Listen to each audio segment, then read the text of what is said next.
one. Hi, I'm Gerry Smith, and I'm here to provide you guys with a kind of a brief explanation as to my past, present, and future. And I have three items that I'm going to share with you.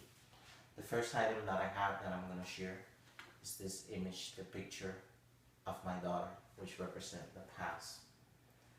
And the birth of my daughter essentially impacted me. She's an adult today, and I'm over 40 years old.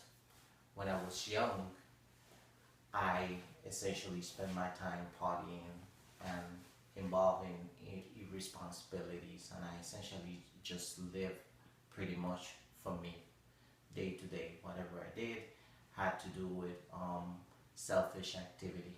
As soon as my daughter was born, I changed. I became more responsible, and my focus became mainly in impacting her life and enhancing her life.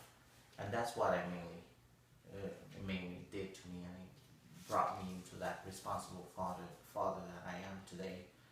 Although my relationship with her mom didn't quite work, I still made it a point to become part of her life, and it was so important for me to be part of her life, because in my case, my father was part of my life, but then he disappeared and he never became part of it. So I knew how important that was for me to be part of her day-to-day activity.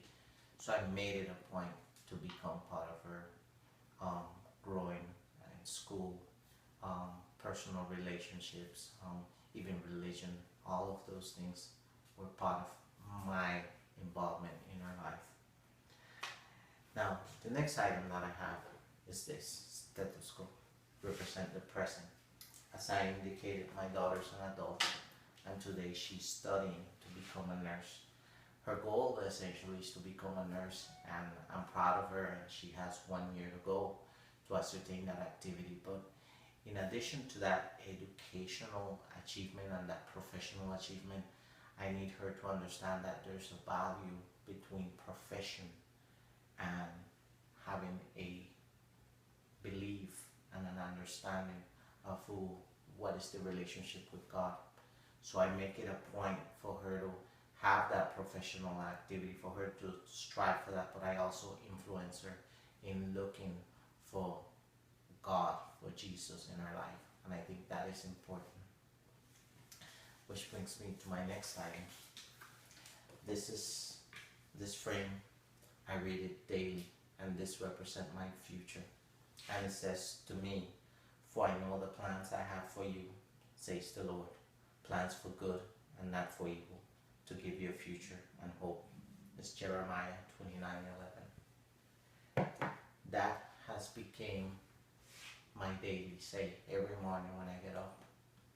I'm in this class basically because I had a semi-stroke sometime in February, and that gave to me the understanding that I'm here, but I could be gone, or I could be experiencing a different type of livelihood experience. And it taught me and it showed me that I need to get closer to God and have a better belief and a better understanding in my daily life. I know I achieved all these things. I worked hard and I achieved many things in life, and I've been part of my daughter's life and everything, but I haven't really gotten to the point where I had a close and strong relationship with God, which is basically my next step in my future, to be able to become more involved in terms of those activities. So in summary, I must say that, the purpose in life is basically having someone important to live for and becoming part of their daily action, and having a belief and a trust in something that's above and greater than you are. And I think that's essentially who I am, pretty much. I've been the result of having relationships, the results of having personal experience and being involved with my daughter, and the results of God giving me another opportunity to survive and be here today. Thank you everyone.